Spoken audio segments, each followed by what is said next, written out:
Electronics உற்பத்தியில் அடுத்த கட்ட வளர்ச்சிக்கு தயாராகி வரும் தமிழ்நாடு அரசு தற்போது அதிரடி அறிவிப்பு ஒன்றை வெளியிட்டுள்ளது. எலக்ட்ரானிக்ஸ் மற்றும் செமிகண்டக்டர்களுக்கான புதிய மாநில கொள்கையை தமிழ்நாடு அரசு உருவாக்கி வருகிறது. விரைவில் இது தொடர்பான அறிக்கையை வெளியிட உள்ளது. இந்தியாவில் மின்னணு சாதனங்கள் மின்சார வாகனங்களின் உற்பத்தியில் தமிழ்நாடுதான் முன்னிலை வகித்து வருகிறது. ஏற்கனவே ஆட்டோமொபைல் சாதனங்களின் உற்பத்தியில் சென்னைதான் இந்தியாவின் டெட்ராய்டு என்று அழைக்கப்படுகிறது. மின்னணு சாதன ஏற்றுமதியில் உத்தரப்பிரதேசம், மகாராஷ்டிரா, கர்நாடகா ஆகிய மாநிலங்களின் சாதனைகளை வென்று முதலிடத்திற்கு முன்னேறி உள்ளது தமிழ்நாடு. $2 பில்லியன் இருந்த ஏற்றுமதியை 2 ஆண்டுகளில் $6 பில்லியன் உயர்த்தி அபார சாதனை செய்துள்ளது தமிழ்நாடு.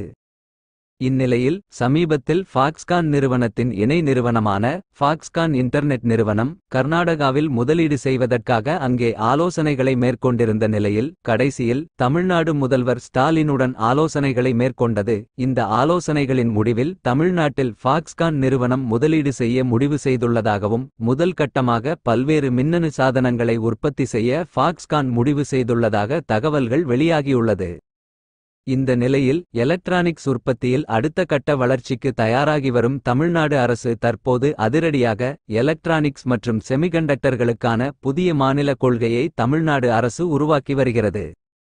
இந்தியாவில் நம்பர் 1 எலக்ட்ரானிக்ஸ் ஏற்றுமதியாளராக தனது இருப்பை உறுதி செய்ய தமிழ்நாடு அரசு திட்டமிட்டு இந்த கொள்கையை வெளியிட முடிவு செய்துள்ளது. சென்சார்கள், சிப்செட்கள் போன்ற மேம்பட்ட மின்னணு தயாரிப்புகளின் உற்பத்தி, செமி கண்டக்டர் வடிவமைப்பு மற்றும் உற்பத்தி, இன்னும் பல எலக்ட்ரானிக்ஸ் உபகரணங்களின் உற்பத்தி ஆகியவற்றை உள்ளடக்கிய கொள்கையை விரைவில் வெளியிடும் என்று தமிழ்நாடு அரசு தெரிவித்துள்ளது.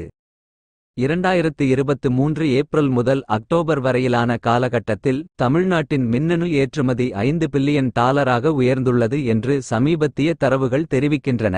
இதை மேலும் உயர்த்தும் விதமாக கொள்கை வெளியிடுவதன் மூலம் குஜராத், ஒடிசா, உத்தரப்பிரதேசம் மற்றும் அசாம் ஆகிய மாநிலங்களுடன் இணைந்து செமி கண்டக்டர்ஸ் உற்பத்திக்கான தனி கொள்கை கொண்ட மாநிலங்களாக மாறும் என்பது குறிப்பிடத்தக்கது. சென்னையில் தற்போது சர்வதேச நிறுவனங்கள் முதலீடுகளை அதிகப்படுத்தி வருகிறது. அதிலும் சீனாவில் இருக்கும் நிறுவனங்கள் வேகமாக தமிழகத்தில் முதலீடுகளை பெருக்கி வருகிறது. சீனாவில் இருந்து வெளியேறும் அமெரிக்க நிறுவனங்கள் சென்னையில் தனது கிளையை தொடங்க ஆலோசனை செய்து வருகிறது. சென்னை தற்போது உலக அளவில் டெலிகாம் மற்றும் தொழில்நுட்ப நிறுவனங்களால் குறிவைக்கப்பட்டு உள்ளது. தமிழ்நாட்டில் தற்போது முதலீடுகளை அதிகப்படுத்தி உள்ள ஃபாக்ஸ்கான் நிறுவனம் மொத்தமாக தமிழ்நாட்டில் ஐபோன் உற்பத்தியை செய்ய இருக்கிறது. இந்த நிறுவனம்தான் ஆப்பிள் நிறுவனத்திற்கு உதிரி பாகங்களை அனுப்பி வருகிறது. சீனாவில் பாதி, சென்னையில் பாதி என்று செய்யப்பட்டு வந்த ஐபோன் உற்பத்தியை நிறுத்திவிட்டு மொத்தமாக சென்னையில் உற்பத்தியை செய்ய ஃபாக்ஸ்கான் நிறுவனம் முதலீடு செய்துள்ளது. சென்னையில் இனி அனைத்து ஐபோன் தயாரிப்பையும் மொத்தமாக செய்ய அந்த நிறுவனம் முடிவு செய்துள்ளது.